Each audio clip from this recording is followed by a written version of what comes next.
और बड़ी खबर इस वक्त की आ रही है। अमरनाथ यात्रियों पर आतंकवादी हमले को लश्कर-ए-तैयबा और हिजबुल मुजाहिदीन ने मिलकर अंजाम दिया है। सूत्रों का कहना है कि इस हमले में 2 से 3 आतंकवादी शामिल थे। हमला करने वाले सभी आतंकवादी लश्कर के थे, लेकिन उन्हें स्थानीय सपोर्ट हिजबुल मुजाहिदीन के आतंकियों ने दिया। आतंकवादी बस के भीतर घुसना चाहते थे ताकि ज्यादा से ज्यादा यात्रियों को नुकसान पहुंचा सके। सूत्रों का यह भी कहना है कि आतंकवादियों ने 2 से 3 दिन इस पूरे इलाके की रेकी की थी। आतंकवादी ये जानना चाहते थे कि आखिर कौन सा वाहन बिना सुरक्षा घेरे के वहां से निकलता है। बताया भी जा रहा है कि श्रद्धालुओं को लेकर बस बिना सुरक्षा घेरे के वहां से निकलती है। कुछ बसें ऐसी भी हैं।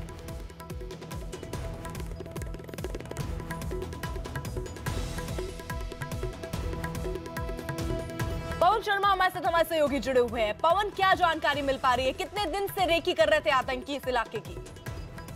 देखिए, जो कश्मीर में अमरनाथ यात्रा पे अटैक हुआ है, ये एक प्री प्लान अटैक था लश्कर का, और इनको लॉजिस्टिक सपोर्ट और ओवरग्राउंड वर्कर जो एचएम के थे उनको उनकी पूरी मदद मिली है। उस पूरे इलाके की रैकी की गई थी कि कौन कौन सी बसें जो बिना सुरक्षा घेरे के हैं वो यात्रा पे जा रही हैं, जब वापस आ रही हैं, तो पूरा एक प्लान करके उन्होंने उस समय वहां पर अटैक किया है। और जो यात्रा की बस थी वो बिना सुरक्षा घेरे की थी और उसको वहीं पर इन्होंने फायरिंग की, जिसमें 7 यात्रियों की मौत हो गई और कई वहां पर घायल हुए हैं। तो एक प्री प्लान अटैक था और पूरी रैकी करके लश्कर और एचएम ने मिलकर इस पे अटैक को पूरा प्लान किया था। पवन, जरा इस बारे में भी जानकारी दीजिए कि जो ये बस थी ये जा रही थी दर्शन के लिए या लौट रही थी? आज जो बस गुजरात नंबर की जिसके ऊपर अटैक हुआ है, ये दर्शन करके वापस आ रहे थे, क्योंकि जो कहा जा रहा है कि बस का टायर पंचर हो गया था, काफिले से पीछे रह गई थी। ऐसा बिल्कुल नहीं है, क्योंकि जो काफिला सुरक्षा बलों के साथ गाड़ियां निकलती हैं, वो चाहे कोई भी गाड़ी हो, अगर वो गाड़ी खराब हो जाती है तो उसको साथ लेकर ही पूरा काफिला निकलता है, क्योंकि दोनों तरफ स्क्वाड होते हैं, पुलिस और सीआरपीएफ के, जम्मू कश्मीर पुलिस और सीआरपीएफ के जवान तैनात होते हैं, स्पेशल कमांडो इनके साथ चलते हैं। तो सुरक्षा घेरे की जो गाड़ियां बिना घेरे के जाती हैं, जो रजिस्टर्ड नहीं होती हैं, वो आसानी से आतंकियों के ट्रैप में आ जाती हैं। और यही वजह है कि ये बस दर्शन करके वापस आ रही थी। इसको कटरा पहुंचना था, फिर इन लोगों ने प्लान बनाया था वैष्णो देवी यात्रा का। ये बटमालू जो अनंतनाग का है, वहां पर उसके पास आके इस बस के ऊपर आतंकियों ने फायरिंग की है। शुक्रिया पवन। तो बीती रात अनंतनाग में आतंकी हमले में 7 अमरनाथ यात्रियों की मौत हो गई, जबकि 19 लोग बताए जा रहे हैं घायल। अमरनाथ यात्रियों पर आतंकवादी हमला कल रात 8:21 पर हुआ। उस वक्त हुआ जब ये बस अनंतनाग के बुटिंगू इलाके से गुजर रही थी। सभी यात्री अमरनाथ के दर्शन करने के बाद बालटाल के रास्ते श्रीनगर आए और वहां रुके। श्रीनगर से वापस जम्मू जाने के दौरान ये बस आतंकियों के निशाने पर आई। सूत्रों के मुताबिक 2 से ज्यादा आतंकी या तो मोटरसाइकिल पर आए थे या फिर किसी गाड़ी से। बताया यह भी जा रहा है कि हमलावर आतंकवादी हाईवे से सटे एक लिंक रूट पर से आए थे और उसी रास्ते वापस भाग गए। ये भी बताया जा रहा है कि ये बस अमरनाथ यात्रा के काफिले का हिस्सा नहीं थी और प्रशासन या सुरक्षा बल को जानकारी दिए बिना, ये यात्रा के लिए रजिस्टर्ड किए बिना ये बस रात में सफर कर रही थी। गोलीबार हुआ, हम लोग सो रहे थे और दोनों बाजू से गोलीबार हुआ। कितने आदमी थे वो हमको मालूम नहीं है। तो आप कहाँ जा रहे थे? हम लोग कतरा जा रहे थे। हमारे साथ हमारे सहयोगी अमित पांडे दिल्ली से जुड़े हुए हैं और विवेक गुप्ता वलसाड गुजरात से जुड़े हुए हैं। विवेक, स्थिति वहां पर क्या है, क्योंकि बस में जितने लोग सवार थे वो गुजरात के ही थे? हाँ बिल्कुल अर्पिता, देखिए जो बस में जो मैक्सिमम कैजुअलिटी और इंजरीज हुई है वो महाराष्ट्र और गुजरात के थे। इस समय हम गुजरात के वलसाड में हैं, जहां पर 4 लोगों की उस आतंकवादी हमले में मौत हो गई, जिसमें से एक 60 साल की लक्ष्मीबेन पटेल है, उनकी भी गोली लगने से मौत हो गई। इस समय हमारे साथ लक्ष्मीबेन पटेल के बेटे सुरेश बेन है, उनसे हम बातचीत करते हैं। सुरेश जी, सबसे पहले आपका जानना चाहेंगे जो आपकी माता जी की मौत की खबर आप तक कैसे पहुँची, किसने बताया आपको? वो मेरे को तो कल रात को ऐसा पता चला ही नहीं। आज सुबह जब भी मीडिया वाले आए तभी व्हाट्सएप पे आया कि आपकी माताजी अभी नहीं रही। तभी मैं लोकल पुलिस ने कुछ बताया? नहीं, लोकल पुलिस अभी आई है, सुबह ही आई। बाद में कंफर्म हुआ कि अभी पुलिस वाले भी बोल रहे हैं कि तुम्हारी लक्ष्मीबेन का डेथ हो गया। सूर्य जी, आपसे जानना चाहेंगे जिस तरह से आपकी माताजी कई लोगों के साथ वहाँ पे दर्शन करने गई थी और आतंकवादियों ने छुप कर जो गोली मारी, उस पूरे मामले में क्या बोलना चाहेंगे? किस तरह उन्होंने गोली मारी, इस मामले में क्या बोलना चाहेंगे? अभी आतंकवादी ने जो भी किया है बहुत गलत किया है। अगर तुमको लड़ने का है तो सीधा लड़ो। वो जो तीर आटरा पे जाते हैं, जो बूढ़ा लोग है जवान भी है उसमें कोई कोई, तो उसको डायरेक्ट वो लोग शूट कर देता है, तो उसका कोई मतलब नहीं रहता है। तुमको लड़ने का है तो बॉर्डर पे जवान लोग हमारा हिंदुस्तान का रखा है, उससे जाके लड़ो। अगर उससे भी नहीं लड़ने का आता है तो घर पे बैठे औरत का चूड़िया पहन लो, वो अच्छा रहेगा उसको। एक और बात आप जो समझना चाहेंगे, पुलिस ने आपको क्या जानकारी दी कि आपकी जो माता जी के पार्थिव शरीर है वो कब तक वलसाड पहुंच पाएगा? अभी जहाँ मैं नौकरी करता हूँ नगर पालिका में, अभी हमारी वलसाड की सोनल बहन प्रमुख आई है, अभी उनसे बात कर रहे हैं, तो वो बोली है कि सब नरेंद्र मोदी ने, विजय रूपाणी ने सबका आयोजन किया है।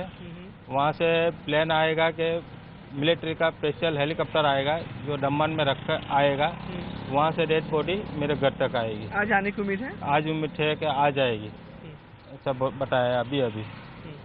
तो अर्पिता, ये थे हमारे साथ लक्ष्मीबेन पटेल के बेटे सुरेश बहन, जो साफ तौर बता रहे कि आतंकवादी ने जो हमला किया वो काफ़ी ज़्यादा कायरतापूर्ण है। अगर उन्हें लड़ना है या फिर जो लड़ना तो फौज में जो हमारे फौजी हैं बॉर्डर पर, उनसे जाके लड़े। कि जिस तरीके से आतंकवादी ने चोरी छुपे और अंधेरे में मासूम लोगों पर गोलियां चलाई है, वो पूरे कायरतापूर्ण कार्य है। बिल्कुल। और अनंतनाग में अमरनाथ यात्रियों पर जो ये हमला हुआ, उससे लेकर गृह मंत्री राजनाथ सिंह ने गृह सचिव और आईबी प्रमुख को तलब किया है। गृह सचिव और आईबी प्रमुख आज सुबह 11 बजे गृह मंत्री से उनके निवास पर मुलाकात करेंगे। बैठक में राष्ट्रीय सुरक्षा सलाहकार अजीत डोभाल, रॉ प्रमुख और सीआरपीएफ के डीजी भी शामिल होंगे। अमित, लगातार बैठकों का दौर जारी है। कल भी एक बैठक हुई और आज भी एक बैठक होने वाली है। जी बिल्कुल, यहाँ पर गृह मंत्री राजनाथ सिंह के यहाँ बैठक होगी और करीब 11 बजे होगी। जो भी सुरक्षा से जुड़े जो नुमाइंदे हैं, रॉ प्रमुख, आईबी प्रमुख, होम सेक्रेटरी, वो सारे वहाँ पर मौजूद रहेंगे। इसके अलावा जम्मू कश्मीर के गवर्नर ने भी श्रीनगर में एक अहम बैठक बुलाई है सुरक्षा से जुड़े लोगों की। तो कुल मिलाकर एक बार फिर जो सुरक्षा व्यवस्था है उसकी पुनर्समीक्षा की जा रही है और ये पता लगाने की कोशिश की जा रही है कि आखिरकार चूक कहाँ हुई। और एक और हमारे पास जानकारी आ रही है कि जितनी भी सुरक्षा बल हैं घाटी में, उनको मैक्सिमम अलर्ट मोड पर रहने को कहा गया है और खासकर पुलिस को कहा गया है इस घटना के बाद। शुक्रिया अमित। तो अनंतनाग में हुए आतंकी हमले को सुरक्षा में बड़ी चूक इसलिए भी माना जा रहा है क्योंकि जम्मू कश्मीर के आईजीपी की तरफ से पहले ही हमले का अलर्ट जारी किया गया था। न्यूज 18 इंडिया के पास जारी किए गए खुफिया अलर्ट की कॉपी है जिसमें अनंतनाग के एसएसपी के हवाले से कहा गया कि आतंकी 100 से 150 अमरनाथ यात्रियों को अपना निशाना बना सकते हैं। जम्मू कश्मीर पुलिस ने इस अलर्ट को 25 जून को ही सीआरपीएफ और सेना के अधिकारियों को भेजा था। रक्षा विशेषज्ञ इसे सुरक्षा में बड़ी चूक मान रहे हैं। तो अलर्ट के बाद भी आखिरकार इतनी बड़ी चूक कहां हुई, ये भी जांच का विषय है और इसको लेकर भी चर्चा मुमकिन है। और साथ ही साथ आपको बता दें, न्यूज 18 इंडिया के पास ये पूरी कॉपी है जिस पर लिखा हुआ है कि 25 जून को ही ये आशंका जताई गई थी कि ऐसे हमले आतंकी कर सकते हैं जिसमें 100 से 150 आतंकवादी जो भारतीय यात्री हैं उनको निशाना बनाया जा सकता है। ऐसी जानकारी मिल रही थी, उसके बावजूद इस तरीके की घटना अलर्ट के बाद भी सुरक्षा वहां पर मुस्तैद नहीं की गई। ये तमाम सवाल जरूर यहां पर उठ रहे हैं जो कि जांच का विषय है। जनक दबे हमारे साथ हमारे सहयोगी। जनक, अलर्ट के बाद भी इतनी बड़ी चूक? निश्चित तौर पर आप इसको एक बड़ी चूक के तौर पे कह सकते हैं। राज्य सरकार का गृह मंत्रालय ये दावा भले ही करता रहा हो कि अमरनाथ यात्रा आतंकियों के निशाने पर नहीं थी, लेकिन जो सबूत न्यूज 18 इंडिया के पास है, जो दस्तावेज हैं, वो इससे उल्टी हकीकत बयां कर रहे हैं।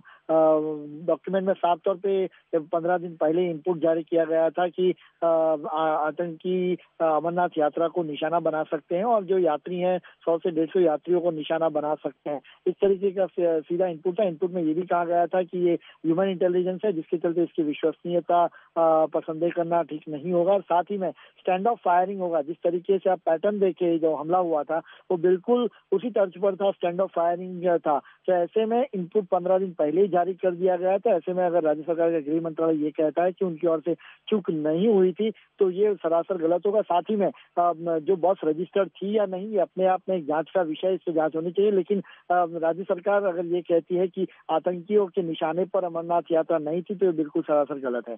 जनक, सवाल जो आप कह रहे हैं कि वाकई 15 जून को को अलर्ट जारी किया जाता है उसके बाद भी एक बड़ी चूक होती है, तो क्या इसको इस तरीके से भी देखा जाए कि लगातार ऐसे अलर्ट आते हैं लेकिन उसके बाद ये मान के लोग बैठ जाते हैं कि इसका कुछ आतंकी ऐसा कुछ करना नहीं वाले हैं, और कई बार ऐसे अलर्ट होते हैं लेकिन उसके बाद कार्रवाई कुछ नहीं होती सुरक्षा की तरफ मद्देनजर? देखिए, आमतौर पर पीस की जगह होंगे अलग स्टेट, वो वहां पर इस तरीके से इनपुट को कई बार हल्के में लिया जाता है, लेकिन जहां पर बार बार इस तरीके की आतंकी हमले होते रहते हैं और जहां पर आतंकवादी बार बार निशाने बनाते रहे उस इलाके को, ऐसे में इस तरीके के इनपुट को गंभीरता से न लेना ये निश्चित तौर पर सुरक्षा एजेंसियों के लिए ये एक बड़ी चूक है। इनपुट में स्पेसिफिक इंफॉर्मेशन के साथ दिया गया था, ऐसे में अलर्टनेस होनी चाहिए थी। वहां पर कॉन्वॉय साथी में था, कॉन्वॉय गुजरने के बाद गाड़ी पर हमला किया गया था। इतना ही नहीं, जिन चश्मदीदों से हमारी बात हुई वो भी ये बता रहे थे कि स्थानीय लोग भी इसी बात की और इशारा कर रहे थे कि आप यहाँ से जल्दी निकल लीजिए। मसलन की ये जानकारी लोकल लेवल पर जरूर थी और हमारे संवाददाता वो भी जो बता रहे थे वहां से, वो ये कह रहे थे कि स्थानीय लोगों का इन्वॉल्वमेंट इसमें था और आतंकियों की उसकी पनाह मिली, उसके चलते ये अटैक हो सका। शुक्रिया जनक।